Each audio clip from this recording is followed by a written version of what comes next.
안녕하세요. 오늘은 정말 뭐랄까 입지전적인 인물이죠. 명나라를 세운 홍무제, 주원장 이야기를 깊이 파헤쳐보려고 합니다. 네, 정말 파란만장한 삶이더라고요. 그렇죠. 14세기 중반이면 원나라 말기, 막 전염병 돌고 기근해, 농민 봉기까지 일어나고 정말 혼란스러웠잖아요. 네, 맞아요. 그런 시대에 부모님마저 역병으로 잃고 완전히 고아가 된 거죠. 와, 진짜 밑바닥 중에 밑바닥에서 시작했는데 어떻게 황제까지 됐을까요? 그 과정이 너무 궁금해요. 그 시작은 역시 어린 시절 경험에서부터 봐야 할 것 같아요. 특히 그 가난과 유랑 생활. 절에 있다가 탁발승으로 떠돌아다녔잖아요. 아, 맞아요. 팍발승 생활. 그러면서 이제 백성들 고통을 직접 본 거군요. 그렇죠. 바로 옆에서 지켜본 거죠. 아마 그래서인지 나중에 황제가 되어서도 좀 현실적인 감각을 더 중시했던 것 같아요. 그럴 수 있겠네요. 자, 그럼 이 경험이 어떻게 권력으로 이어졌을까요? 홍건적, 이 반란군에 들어가는 것부터 시작이죠. 네. 1352년인데 친구 탕화라고 있었어요. 그 친구 권유로 곽자응이라는 홍건적 두목 부대에 합류합니다. 아, 친구 따라서. 네. 근데 들어가자마자 군사적인 재능이 엄청 뛰어났던 모양이에요. 금방 두각을 나타내고 오, 심지어 그 곽자응의 사위가 됩니다. 와, 진짜 신분 상승이네요. 그럼 곽자응 세력을 자연스럽게 물려받은 건가요? 그렇죠. 곽자응이 죽고 나서 그 세력을 흡수하고 1356년에는 남경을 딱 점령합니다. 이게 아주 결정적이었어요. 아, 남경 점령. 거기가 이제 기반이 된 거군요. 네, 거점을 딱 마련한 거죠. 이때부터 단순 반란군이 아니라 약간 국가를 세울 준비를 하는 느낌? 그러면서 그 유학자들 송렴이나 유기 같은 사람들과도 손을 잡기 시작하고요. 맞아요. 중요한 변화예요. 홍건적의 원래는 좀 종교적인 색채가 강했잖아요. 백령교 같은. 네네. 거기서 벗어나서 이제 전통적인 통치 이념, 유교 같은 걸 받아들이기 시작하는 거죠. 정통성을 확보하려는 움직임으로 볼 수 있어요. 그러다 가장 강력한 라이벌 진우량이랑 크게 붙죠. 파양호 대전. 네, 1363년 파양호 대전. 여기서 진우량을 격파하면서 사실상 강남 지역은 주원장 천하가 됩니다. 그리고 1364년에는 오국공을 자칭하고요. 오국공. 이때는 아직 황제는 아니었고요. 네, 그리고 마침내 마침내 1368년 남경에서 국호를 대명, 연호는 홍무로 정하고 황제 자리에 오릅니다. 대명, 홍무. 아, 이때부터 우리가 아는 명나라, 홍무제가 시작되는 거군요. 그렇죠.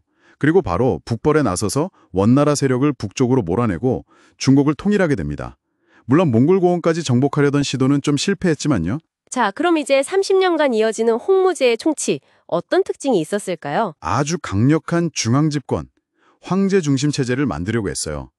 유교적인 도덕 정치보다는 제도 개혁에 더 집중했죠. 구체적으로 어떤 제도들이었죠? 가장 대표적인 게 1380년에 중서성, 그러니까 재상 제도를 아예 폐지해버린 거예요. 재상을 없앴다고요? 네.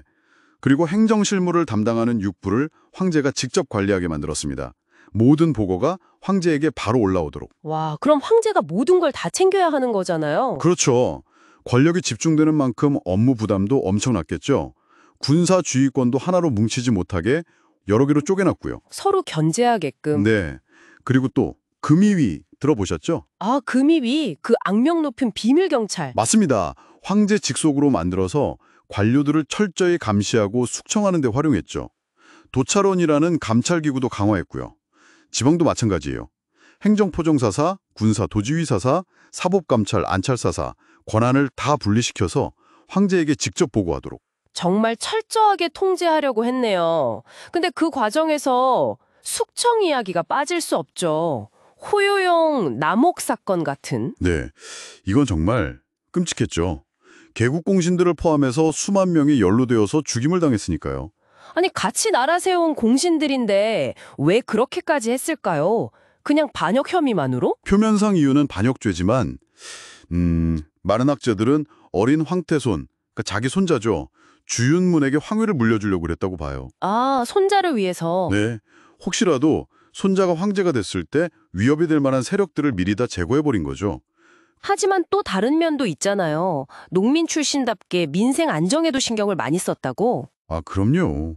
그 부분도 중요합니다.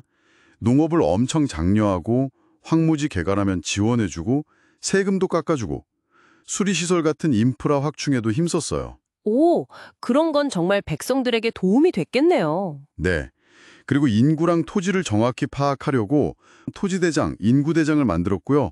이갑제라는 제도를 만들어서 농촌사회를 좀 자치적이면서도 통제하는 시스템을 구축했죠. 이갑제요? 그건 뭐죠? 쉽게 말하면 몇 가구를 하나로 묶어서 세금 징수나 치안 유지를 자기들끼리 연대 책임지게 하는 거예요. 아하, 효율적인 통치 시스템이네요.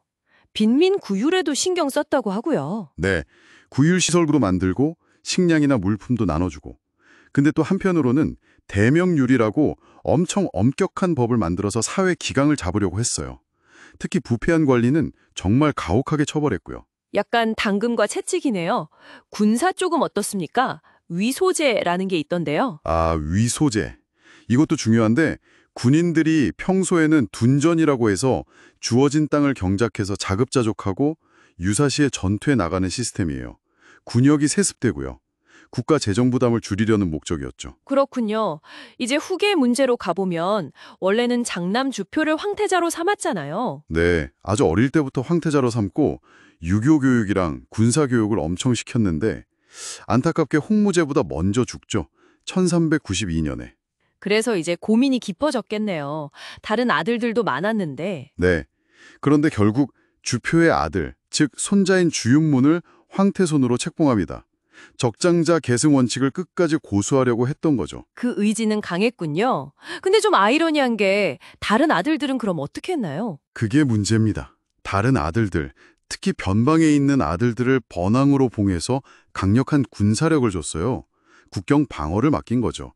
예를 들면 뭐 주상, 주강, 그리고 넷째인 주체 같은 아들들. 아, 이게 나중에 문제가 되는 거 아니에요? 정확합니다. 이게 바로 정난의 변의 씨앗이 되죠. 홍무제가 죽고 나서 번항융의 세력이 가장 강했던 넷째 아들 주체, 훗날 영락제가 조카인 황제 주윤문을 몰아내고 황위를 찬탈하잖아요. 그러네요. 아버지가 만들어준 힘으로 조카를. 참. 그리고 홍무제가 그렇게 엄격하게 금지했던 환관의 정치 개입도 영락제 때부터 다시 스멀스멀 시작되고요. 역사의 아이러니네요, 정말. 대외 정책은 어땠나요? 초기에는 몽골을 완전히 제압하려고 원정도 보냈는데 1372년 좀 실패했어요. 그 뒤로는 국내 안정에 더 집중하면서 팽창주의는 좀 경계하는 모습을 보입니다. 대신 주변국들, 뭐 조선이나 일본, 동남아 국가들한테는 조공을 요구하면서 명나라 중심의 국제 질서를 세우려고 했죠. 일본하고는 외구 문제 때문에 좀 안 좋았다고 하고 조선하고는 정도전하고 좀 신경전이 있었다고요? 네, 외구 문제로 일본에 강경한 서신을 보내기도 했고 조선에 대해서는 조공을 요구하면서도 정도전이 요동정보를 계획한다는 이야기가 들리니까 굉장히 경계했죠. 정말 다사다난했네요. 정리해보면 홍무제는 진짜 극심한 고난을 딛고 일어나서 강력한 통일왕조를 세운 인물이지만 네, 하지만 그 과정에서 보여준 가혹한 숙청, 극단적인 통제 방식은 비판받을 여지가 많죠. 민생 안정 노력도 분명히 있었지만요. 그가 만든 시스템이 명나라 초기 안정의 기반이 된 건 맞지만 동시에 아들들을 번왕으로 삼아서 결국 내란의 빌미를 제공했다는 점, 이것도 참 평가하기 어려운 부분 같아요. 맞습니다. 강력한 황권과 안정된 시스템을 구축했지만 그 과정에서의 잔혹함, 그리고 그 시스템 자체에 내재된 갈등 요소까지 그의 유산은 이렇게 양면성을 지니고 있다고 봐야 합니다. 오늘 홍무제 주원장의 삶과 시대를 쭉 따라와 봤는데요. 어떠셨나요? 저는 개인적으로 그 극과 극을 오가는 모습이 참 인상 깊었습니다. 마지막으로 이런 질문을 던져보고 싶네요. 만약에 홍무제가 그토록 믿었던 황태자 주표가 요절하지 않았다면, 혹은 그가 아들들에게 그렇게 강력한 군사력을 주지 않았다면 명나라의 역사는 어떻게 달라졌을까요? 다음 시간에 또 다른 흥미로운 이야기로 찾아뵙겠습니다.